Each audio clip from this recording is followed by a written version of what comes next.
가장 중요한 사역입니다.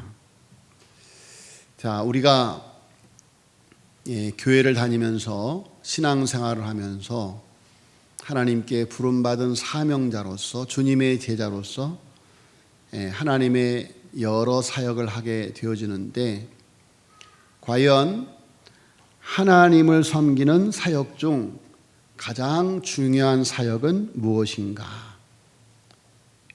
요즘 코로나라는 변수가 교회 사역의 근간을 흔들고 있습니다.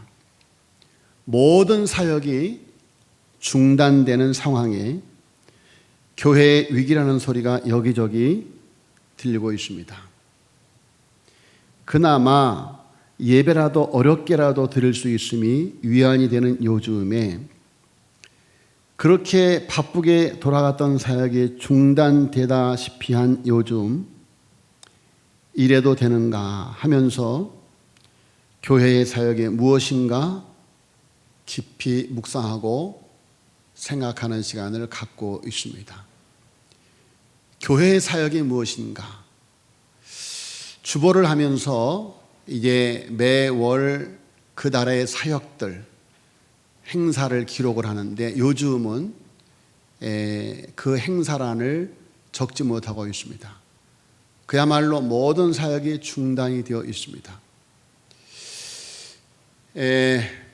엊그저께 제가 바깥을 나가서 밖에 세워져 있는 광고판을 보니까 벌써 몇 달 전 행사 계획표가 그대로 붙어 있습니다. 그래서 교회 행사가, 사역이 이렇게 멈추어져 있구나, 그런 생각을 했습니다. 자, 여러분, 우리는 또 이렇게 교회를 나오면서 신앙생활 하면서 내가 무엇인가 교회 사역의 일원이 되고 싶은 그런 마음, 내가 주님의 사역을 좀 감당해야 되겠는데 라는 그런 마음이 있습니다. 자, 무엇이 사역인가? 무엇이 하나님의 일인가? 오늘 저는 시편 84편의 이 시인의 고백을 보면서, 믿음의 찬송을 보면서 바로 이것이 하나님의 사역이 아닌가, 하나님의 사역 중 가장 중요한 사역이 아닌가, 그런 생각을 하면서, 자, 우리가 이때 정말 본질을 회복하는 그런 기회가 되어져야 되지 않겠는가, 그런 생각을 해보고 있습니다. 자, 여러분, 가장 중요한 사역은 무엇인가? 첫째로, 교회 사역은 하나님의 필요를 채워드리는 것입니다. 하나님의 필요. 그러면 하나님의 필요는 무엇인가? 오늘 시인은 1절로 4절 말씀까지의 내용을 통해서 하나님의 필요는 바로 하나님을 가까이 하는 것이다 라는 것을 우리는 알 수가 있습니다.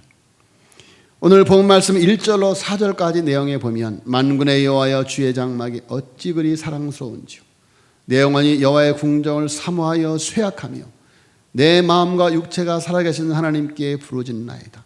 나의 왕 나의 하나님 만군의 여호와여, 주의 제단에서 참새도 제집을 얻고 제비도 새끼들 보금자리를 얻었나이다. 주의 집에 사는 자들은 복이 있나니 그들이 항상 주를 찬송하리이다. 셀라. 자, 여러분, 교회 사역은 바로 가장 중요한 사역은 하나님의 필요를 채워드리는 것인데, 하나님의 필요가 무엇인가? 그것은 바로 하나님을 가까이 하는 것이다 라는 것입니다. 영국의 역사가 토마스 칼라이라고 하는 분이 있었습니다. 그런데 그가 그의 비서 제인 웰스와 결혼을 했습니다. 자, 결혼하고 몇 년 뒤에 그의 아내 제인이 그만 중병에 걸리고 말았습니다. 칼라일은 왕성한 활동을 하고 있었기 때문에 매일 정신없이 바쁜 일과를 보내게 되었고, 본의 아니게 병든 아내와 충분한 시간을 보내지 못했습니다. 몇 년이 지난 후 드디어 아내 제인이 눈을 감았습니다.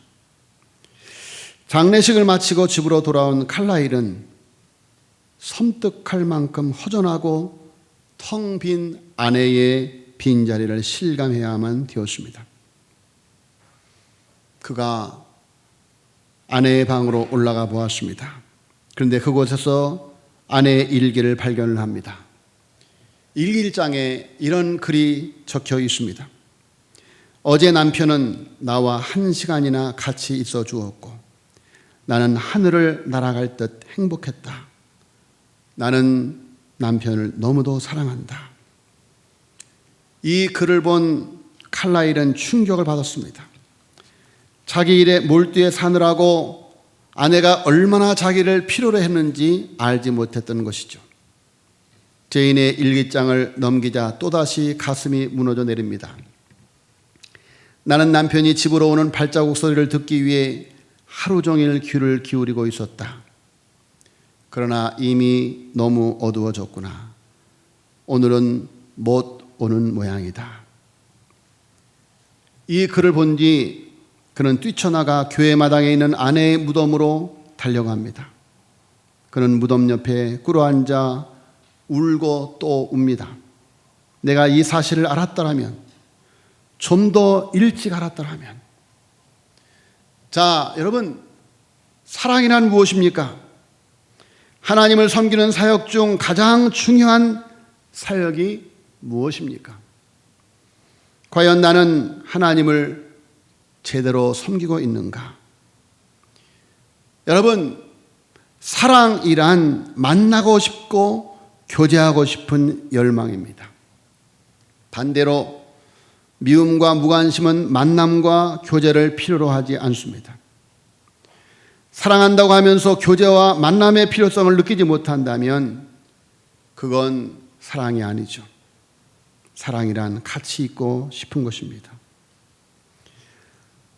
채워지지 않는 블랙홀처럼 같이 있어도 또 같이 있고 싶은 것이 바로 사랑인 것입니다. 그러기에 누군가를 사랑할 때 상대방을 가장 위하는 길은 바로 얼굴을 보여주는 것입니다. 함께 시간을 공유하며 함께 교제하는 것입니다. 자, 여러분, 성경은 하나님은 사랑이시다라고 말씀을 하고 있습니다.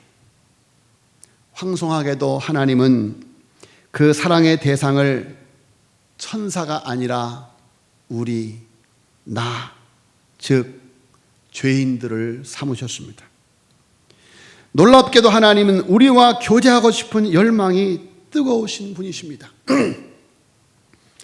부족함이 없으신 하나님께서 마치 우리와 사귐이 없으면 부족하신 것처럼 우리를 그렇게 필요로 하시고 계십니다.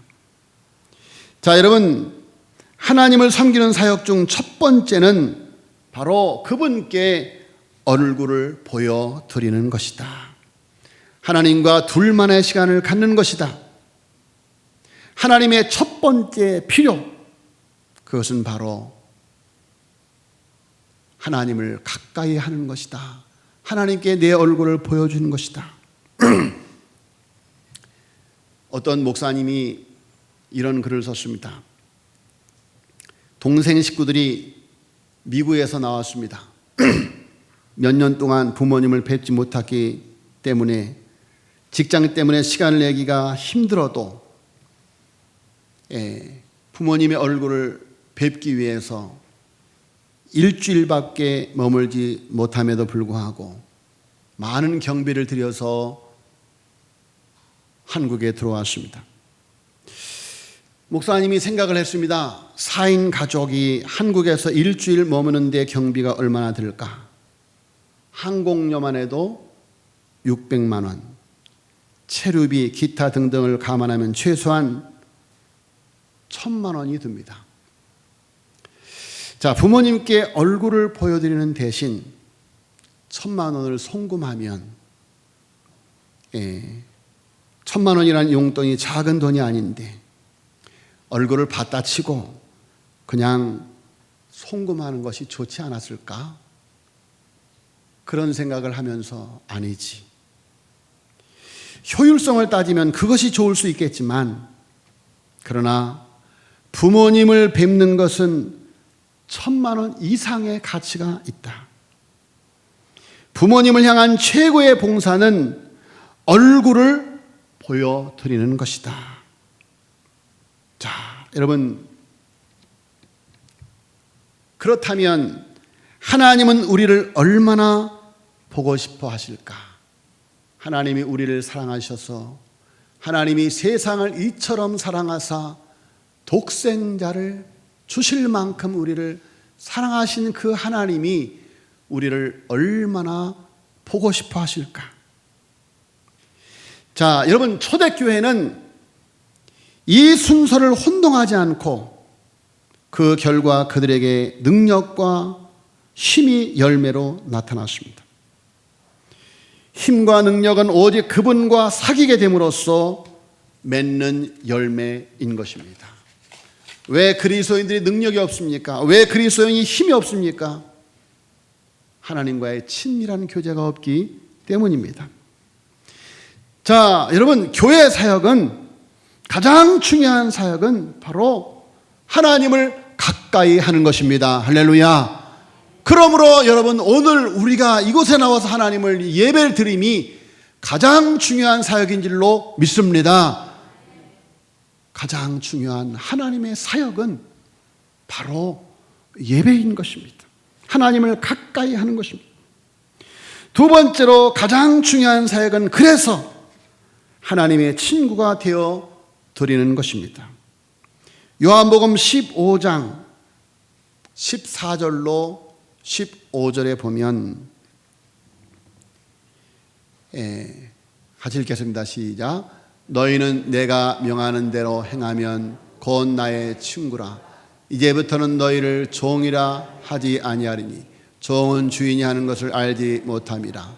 너희를 친구라 하였노니 내가 내 아버지께 들은 것을 다 너에게 알게 하였음이라. 아멘. 25년간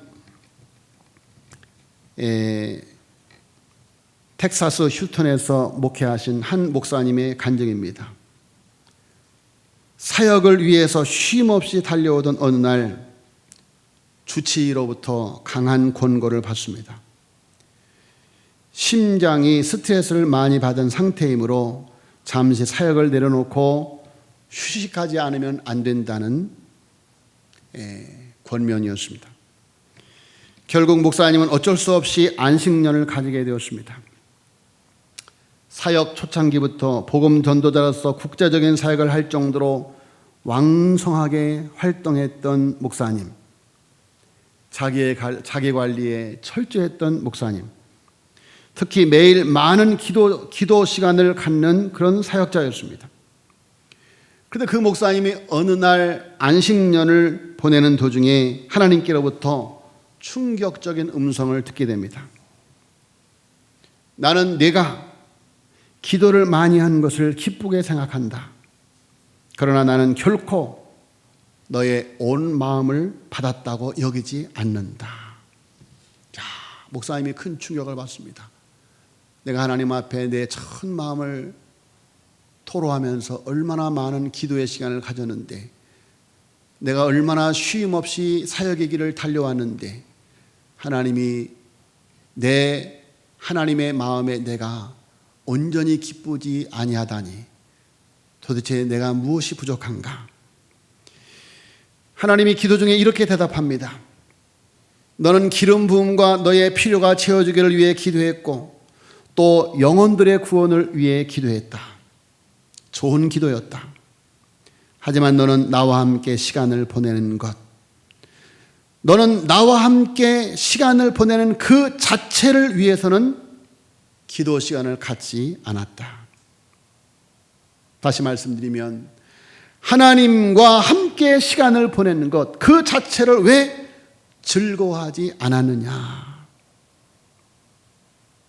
그 하나님의 음성을 듣고 그렇구나, 내가 종의 책임감으로 일했기 때문에 그렇게 스트레스를 많이 받았구나. 이제는 내가 하나님과 친구의 사랑으로 사역하는 생애 전환기를 가져야 되겠구나. 그래서 그때부터 목사님의 사역은 정말 너무도 즐겁고 행복한 사역이 되었다고 합니다. 자, 그는 하나님의 충실한 종이었을지는 몰라도 하나님의 친밀한 친구는 아니었던 것입니다. 하나님의 깊은 탄식. 나를 섬기는 종은 많지만 나의 친구는 너무도 없구나. 자, 여러분, 이 세상을 살아가는 사람들의 삶의 방식은 효율성에 있습니다. 효율성은 현대인의 마음을 지배하는 원리입니다. 내가 얼마를 투자했으면 얼마를 뽑아내야 한다는 생각이 강박관념처럼 사람들을 지배하고 있습니다. 자, 기도 시간조차도 내가 시간을 투자했으면 반드시 무엇인가를 얻어내는 것이 있어야만 된다고 생각합니다. 설령 지금 당장 얻어내지 못한다면 기도를 저축해서라도 반드시 하나님께 받아내야 되겠다고 하는, 응답 받아야 되겠다고 하는 강박관념. 자, 여러분, 사랑은 그런 것이 아닙니다. 사랑은 결코 효율성으로 설명할 수 없습니다. 오히려 사랑은 낭비하는 것입니다. 사랑은 그냥 쏟아붓는 것으로 만족하는 것입니다. 사랑하는 사람과 함께 시간을 보내는 것 그 자체로서 행복하다. 사랑하기 때문에, 내가 좋아서 한 일이기 때문에 행복한 것이죠. 사랑하는 이에게 대가 없이 쏟아붓는 낭비를 우리는 결코 낭비라고 생각하지 않습니다. 예수님의 발 앞에 향유를 부은 여인의 마음을 사로잡고 있었던 것은 효율성이 아니라 사랑이었습니다. 그러기에 그 낭비는 낭비가 아닌 사랑이었습니다. 사랑은 그런 것입니다. 자, 여러분, 우리 지금 이 시간, 하나님과 함께 있는 이 시간, 그 자체에서 충분한가, 행복한가? 다윗은 내가 어떤 상황, 어떤 환경일지라도 여호와는 나의 목자시니 내가 부족함이 없으리로다. 내가 사망의 음침한 골짜기로 다닐지라도 해를 두려워하지 않을 것은 주께서 나와 함께 하심이라. 자, 여러분, 하나님과 함께하는 이 시간, 이를 위해 더 많은 시간을 낭비해도 아깝지 않다면, 그렇다면 우리는 하나님의 친구일 것입니다. 반대로 하나님께 나와서 무엇인가 투자한 시간만큼 얻어내야 한다는 강박관념이 있다면, 오늘 내가 이렇게 하나님께 투자하니 하나님께 뭔가 은혜를 받아야 되겠다고 하는 강박관념이 내게 있다면, 오늘 내가 이곳에 왔는데 아무 은혜를 받지 못했다고 좌절감과 실망감에 돌아간다면 그는 하나님의 친구가 아닐 것입니다. 하나님의 존전에 나와 있는 것 그 자체가, 하나님께 찬송을 부르는 것 그 자체가, 하나님께 기도하는 것 그 자체가 내게 행복이고 은혜라고 한다면 그 사람은 주님의 친구일 것입니다. 여러분, 하나님은 종보다는 친구가 절실히 필요로 합니다. 왜냐하면 능력은 종에게 나오는 것이 아니라 친구에게서 나오는 것이기 때문입니다. 하나님께서는 종을 통해 일하시지만 정말로 중요한 일은 당신의 친구와 함께 일하십니다. 중요한 것은 당신의 친구와 함께 의논하시기 때문이죠. 하나님께서는 하나님의 친구로 여겼던 아브라함과 함께 소돔과 고모라의 운명을 의논하셨습니다. 하나님께서는 친구와 하나님의 일을 하나님의 사역을 의논하십니다. 아까 다시 요한복음 15장 14절로 15절 같이 읽겠습니다. 시작. 너희는 내가 명하는 대로 행하면 곧 나의 친구라. 이제부터는 너희를 종이라 하지 아니하리니 종은 주인이 하는 것을 알지 못함이라. 너희를 친구라 하였느니 내가 내 아버지께 들은 것을 다 너희에게 알게 하였음이라. 아멘. 여러분, 그러므로 교회 사역은 하나님의 필요를 채워주시는 드리는 것인데 바로 하나님을 가까이 하는 것이고 하나님의 친구가 되어서 하나님을 사랑하는 것입니다. 그러므로 가장 중요한 사역은 예배인 것입니다. 여러분, 우리 신앙의 최고의 정점은 천국인데 우리가 요한계시록에 보면 그 천국의 모습을 밤낮으로 예배를 드리는 것으로 보여지고 있습니다. 여러분, 천국은 밤낮으로 예배를 드리는 것이라고? 끔찍하네. 끔찍하네. 예? 목사님이 10분만 예배를 늦게 끌고 가도 그렇게 힘든데, 좀이 쑤신데, 밤낮으로 예배를 드린다고? 자, 여러분, 오늘 본문의 시인을 보시기를 바랍니다. 본문의 시인은 예배가 삶의 최고의 기쁨이었습니다. 여러분, 신앙인의 최고의 목표는 하나님의 나라입니다. 그런데 그 하나님 나라에서의 삶은 예배이다. 요한계시록 4장 10절 말씀에 보면, 요한계시록 4장 10절 띄워주세요. 같이 읽겠습니다. 시작. 24장로들이, 같이 읽겠습니다. 시작. 24장로들이 보좌에 앉으신, 이게 안 나오네. 다시 읽겠습니다. 시작. 24장로들이 보좌에 앉으신 이 앞에 엎드려 세세토록 살아계시는 이에게 경배하고 자기의 관을 보좌 앞에 들이며 이르되. 자, 24장로들이 요한계시록 4장에 보면 하나님 나라에서 14만 4천 성도들이, 24장로들이 하나님 앞에 예배하는 모습이 나오는데 밤낮으로 세세토록 살아계시는 이야기에 경배하는, 예배하는 그런 모습이 나오고 있습니다. 그것이 천국의 모습인 것입니다. 자, 여러분, 하나님은 영과 진리로 예배한 자를 찾고 있습니다. 본문의 시인은 하나님을 가까이 하기를 소망했고 하나님을 친구처럼 사랑했고 하나님을 의지하고 경배하는 예배자입니다. 사역 중에 가장 중요한 사역은 예배인데 그 예배는 바로 하나님을 경외하는 것입니다.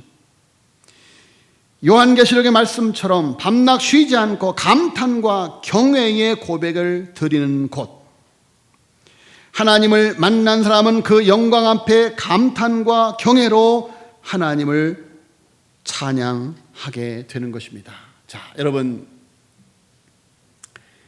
제가 중국 선교를 많이 다닐 때 벌써 한 20년 전이에요. 20년 전.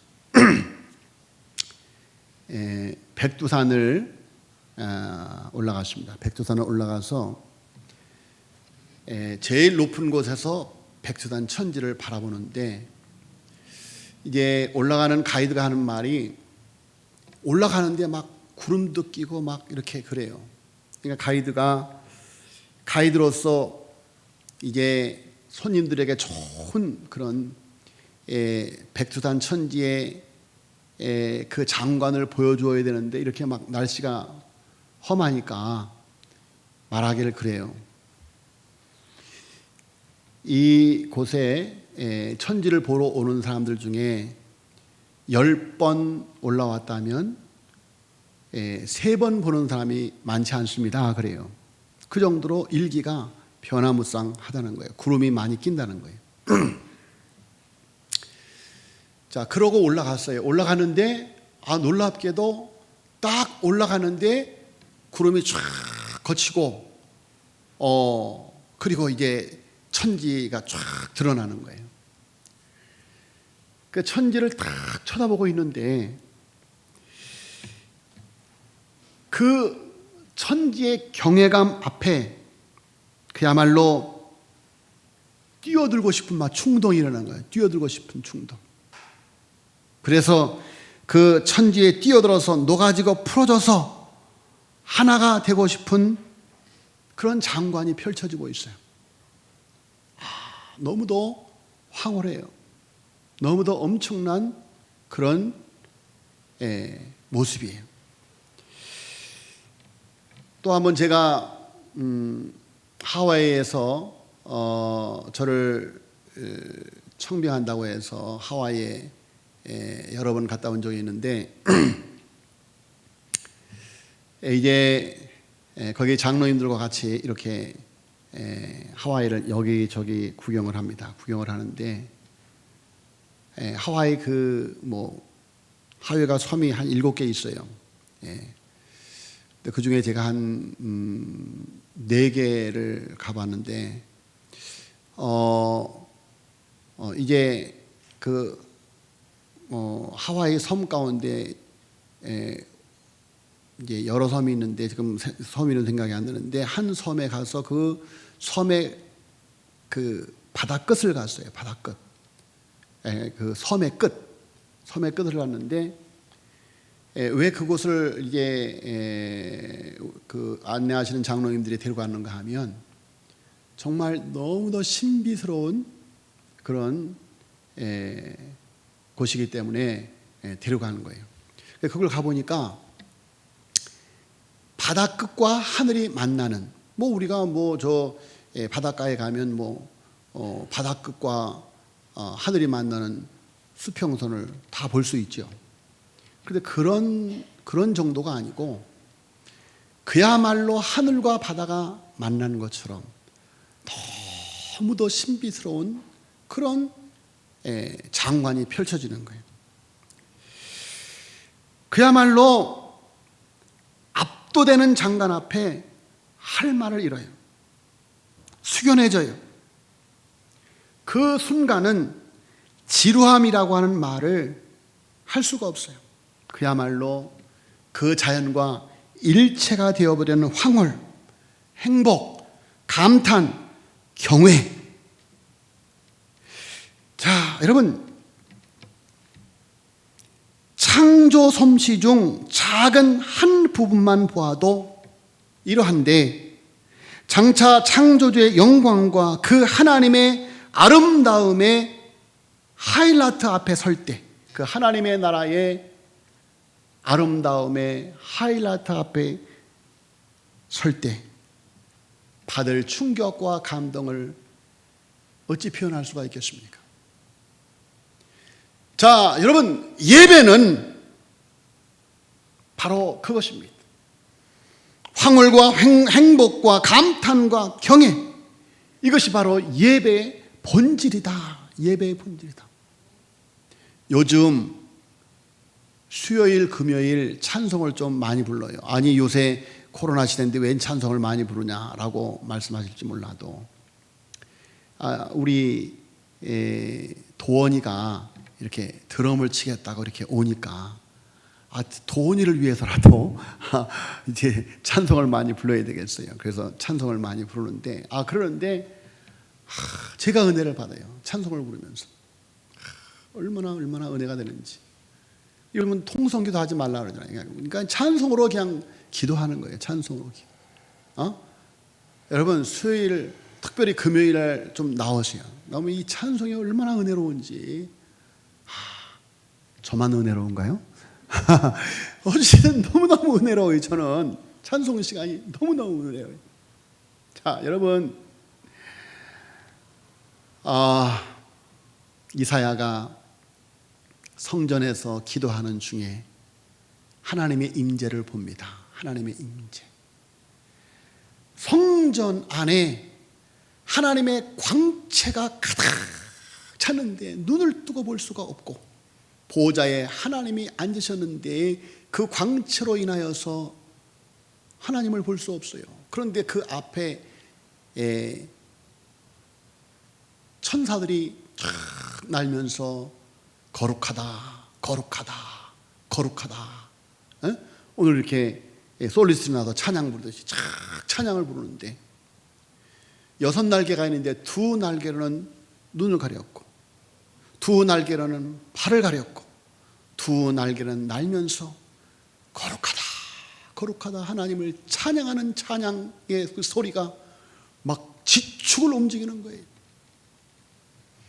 그 엄청난 광경 앞에 이사야가 화로다 나여 망하게 되었도다. 내가 입술이 부정한 백성들 중에 거하면서 하나님을 배웠도다. 자, 여러분, 베드로가 예수님을 만나서 뭐라고 고백합니까? 나를 떠났소 나는 죄인이로소이다. 자, 여러분, 주님 전전 앞에 나와서도 뻔뻔하게 마음에 죄악을 그대로 가지고 예배를 드리는 것이 아니라 하나님의 임재 앞에, 하나님의 임재 앞에 두렵고 떨림으로 나는 죄인으로소이다. 십자가의 은총으로 나의 죄를 사하여 주옵시고 예수 그리스도 안에서 하나님의 자녀로 의로 인침받고 거듭나게 하여 주옵소서. 이 시간 예배자로 하나님 앞에 나아갈 수 있게 하여 주옵소서. 여러분, 정말 하나님 앞에 가장 중요한 사역이 무엇인가? 그것은 하나님께 우리의 얼굴을 보여드리는 것입니다. 하나님의 친구가 되어서 아낌없이 하나님의 사랑을 주고받는 것입니다. 그러므로 가장 중요한 사역은 예배인 것입니다. 자, 여러분, 코로나로 인해서 모든 사역에 중단된 이때 본질을 찾는 기회가 되어지기를 바랍니다.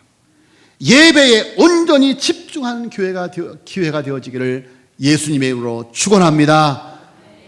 진실로 저와 여러분의 삶이 하나님을 가까이 하는 주님과 친구가 되는 예배자의 삶이 되어지기를 예수님의 이름으로 축원합니다. 기도하겠습니다. 하나님 아버지, 참으로 감사합니다.